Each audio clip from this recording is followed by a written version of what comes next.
He declares shahadat. So, I'm not saying anything about him.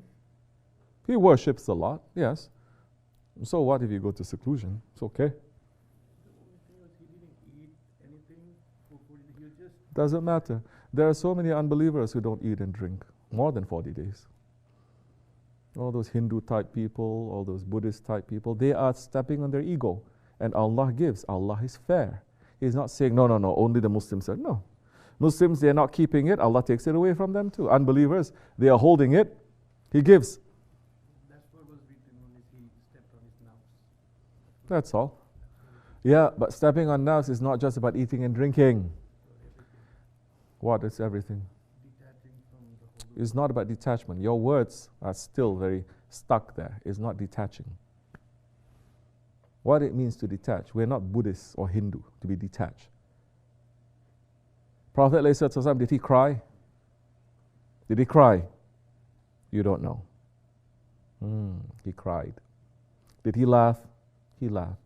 You think your Lord cries? You think your Lord laughs? Yes? Good.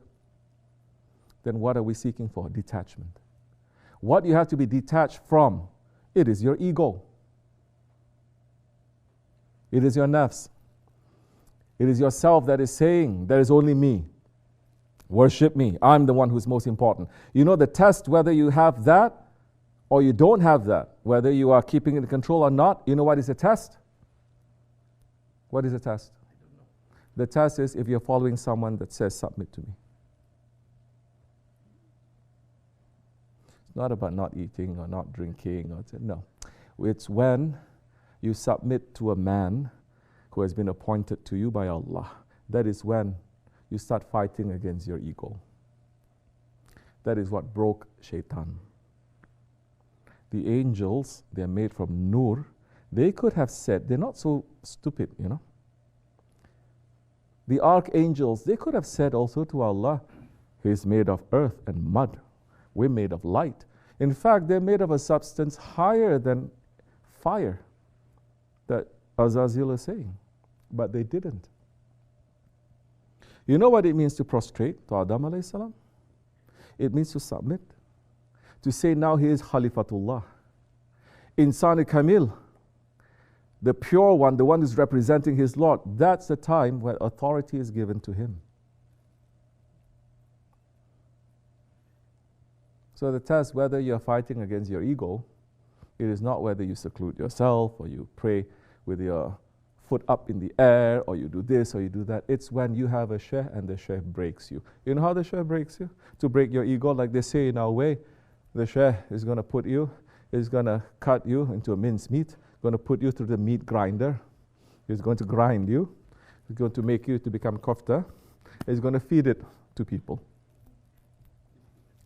That is more difficult than not eating or drinking. After you don't eat and you don't drink, you know there is an enjoyment that comes from that too.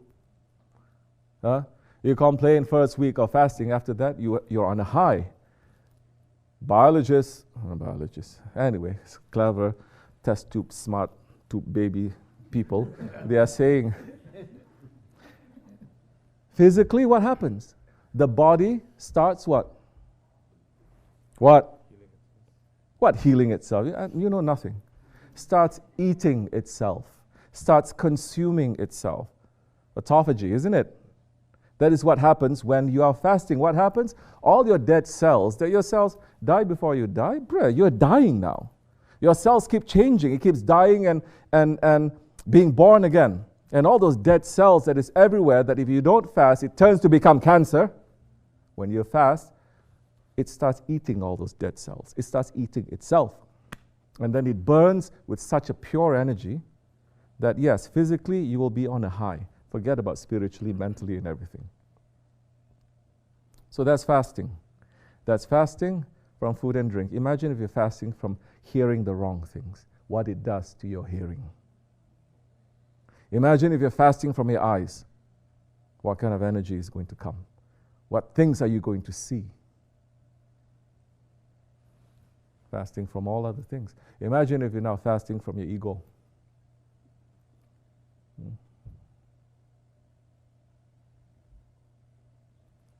Your spirit now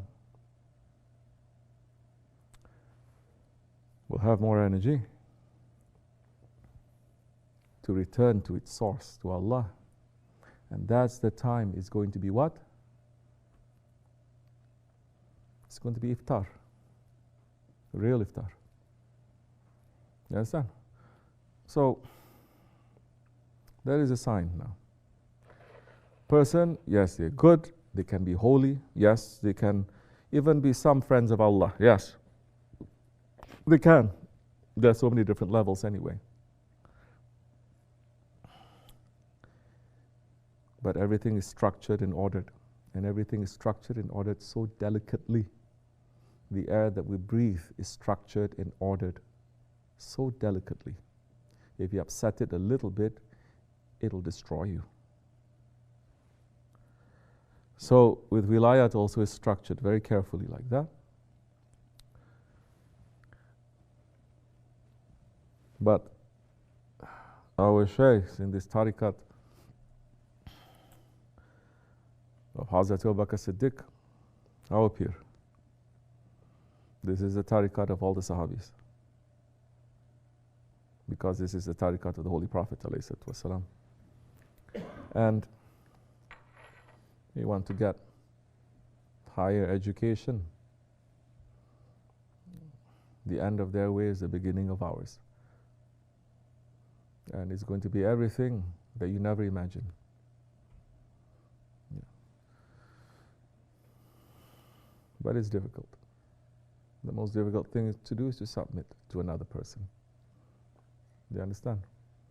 So, if they say, my peer says, they're very good, they are peer. Don't argue, he says, very good, they are.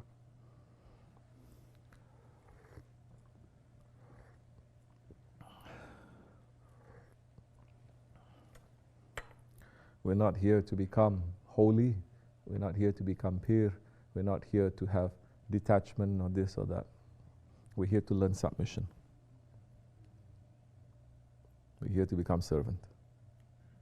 Huh? So have that. You read too many comic books. Yes? Okay.